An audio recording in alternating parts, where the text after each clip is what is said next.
Wrestling அப்டேட்லாம் உடனே தெரிஞ்சிக்க சேனலை மறக்காமல் சப்ஸ்கிரைப் பண்ணுங்கள். வாங்க வீடியோக்குள்ளே போகலாம்.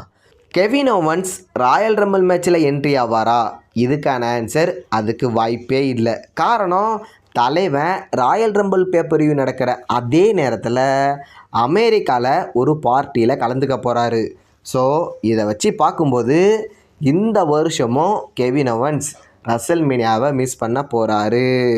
சவுதி அரேபியாவில் ரோமன் ரெயின்ஸுக்கு மிகப்பெரிய ரசிகர் பட்டாளம் இருக்குதுன்னு எல்லாருக்கும் தெரியும். ராயல் ரம்பிள் பேப்பரிக்கான கிக் ஆஃப் ஷோவில் நம்ம சிஎம் பங்க் ஆடியன்ஸ்கிட்ட யார் ராயல் ரம்பிள் மேட்ச்சில் வின் பண்ணால் உங்களுக்கு பிடிக்கும்னு கேட்டிருக்காரு. அதுக்கு எல்லா ஆடியன்ஸும் ஓடிசின்னு கத்த ஆரம்பிச்சிட்டாங்க. இதை மட்டும் வின்ஸ் பார்த்துருந்தா கண்டிப்பாக ரோமனை தான் ஜெயிக்க வைப்பார். பட் ஏடாகுளம் பிடிச்ச ட்ரிபிள் எச் என்ன பண்ணுறாருன்னு பொறுத்திருந்து பார்க்கலாம்.